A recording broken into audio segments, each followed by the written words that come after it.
All right, finally, gentlemen, let's look at the leader for three-pointers made. Steph Curry, who Nick has mentioned already, is the obvious favorite here at minus 165. But if you had to look somewhere other than the $200 million man, where would you be looking, Kenny?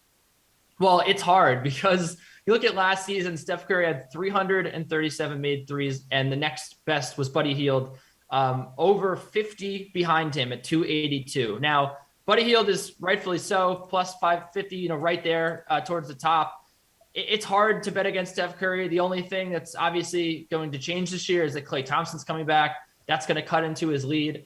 If I had to take a guy to make the most threes, maybe it's Duncan Robinson at plus 1100, just to have some fun with this bet. He was there in third place or fourth place in threes made, but right there with Damian Lillard.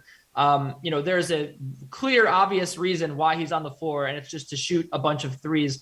I could see him, taking so many and hitting this. So I think that it's kind of unwise to bet against Steph Curry just with the sheer volume of shots, even with Klay Thompson coming back. And we've seen with Klay Thompson in the lineup, he's still done this. He's still led in this category. But if I'm going to get a little crazy, it might be Duncan Robinson at plus 1100 because the Heat seem like they're going for it this year, and maybe he gets a little more space to shoot the ball. Cuckoo, Mr. Robinson. Nick, what say you, man? Three-pointers made. Talk to me.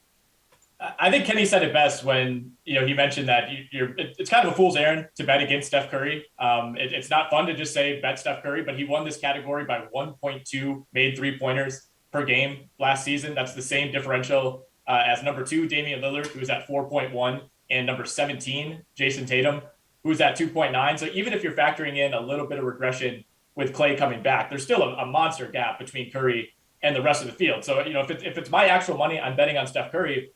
Lillard at plus 380 is not terrible value for a guy who might just be in a situation where he has the license to gun away for a team that really didn't improve all that much this offseason and really felt like it needed to improve.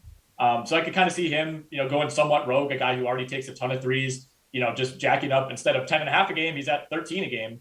And percentage-wise, he's not that far from Steph, so that would put him up there. It's been Curry, Lillard, and Hield essentially at the top the last 3 years. So, those are the three guys to consider. Robinson is a step below for me.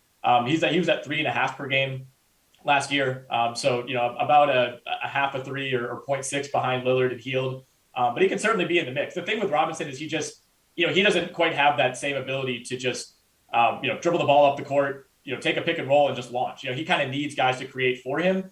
He still takes a ton of threes in that role. But unlike Lillard and unlike Curry and unlike Hield to a slightly lesser degree, he just doesn't have quite that same green light at all times whenever he has the ball.